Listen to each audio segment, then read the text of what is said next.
দেখো, অনেকগুলো পটল একটা প্লাস্টিকে ছিল, আমি খেয়ালই করিনি। সেই পটলগুলো সব হলুদ হয়ে পেকে গেছে। তো এবার এতগুলো পটল ফেলে দিতেও বাজে লাগছে, কি করব ভাবছি। তাই পটলগুলো বীজগুলো ছাড়িয়ে পরিষ্কার করে ধুয়ে নিয়েছি। ভাবছি একটা কিছু করে ফেলি, তাহলে তো নষ্ট হবে না।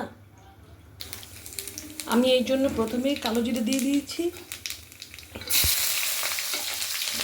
পেঁয়াজ, রসুন, কাঁচা লঙ্কা সব দিয়ে দিয়েছি। একটু ভেজে নেব। এর মধ্যেই এই পটলগুলো ছেড়ে দেবো। এগুলো একটু ভাজা করে নেব। ভাজা ভাজা হয়ে যাক, তারপরে তোমাদের দেখাচ্ছি। অনেকখানি মজে গেছে, এবার আমি একটু নুন দিয়ে দেব।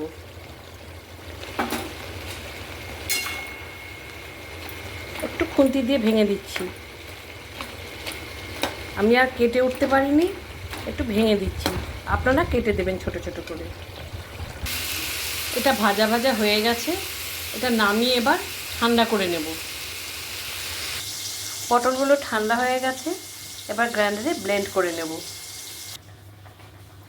এটা ব্লেন্ড হয়ে গেছে।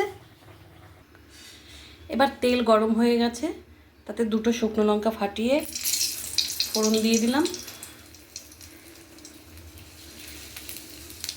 একটু কালো জিরা দিলাম,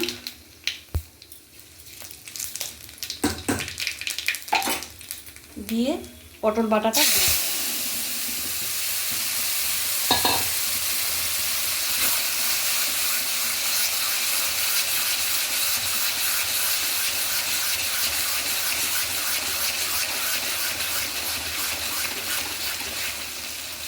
এবার শুধু কিছুক্ষণ ধরে নেড়ে চেড়ে যেতে হবে। আমি পটলে আগেও নুন দিয়েছি, এবার তারপরে প্রয়োজন মতো আমি যেটুকু লাগবে সেটুকু দিয়ে দিলাম। আর এই রান্নাটা একটু মিষ্টি মিষ্টি খায়, তাই আমি চিনি দিয়ে দিলাম।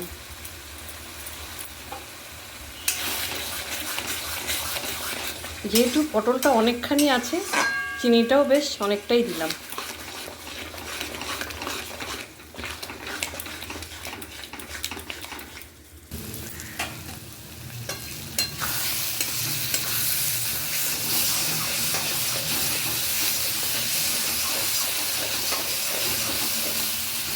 অনেকটা টেনে গেছে, আরও কিছুটা টানাবো আমি,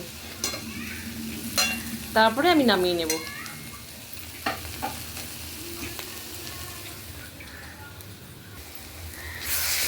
এটা আমার হয়ে গেছে।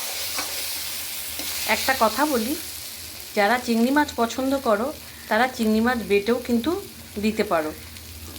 আমার আজকে নিরামিষভাবে করছি, সেই জন্য আমি এটা চিংড়ি মাছ দিইনি। আর তাছাড়া আমার হাজব্যান্ড পছন্দ করে না চিংড়ি মাছের গন্ধ। আগেই আমি বলেছি আমার হাজব্যান্ডের একটু কটু গন্ধে প্রবলেম। এরকম করে তোমরা খেয়ে দেখো, জিনিসটা ফেলা যাবে না, খুব ভালো লাগে খেতে। আমি এর উপর দিয়ে একটু সর্ষের তেল দিয়ে দিলাম।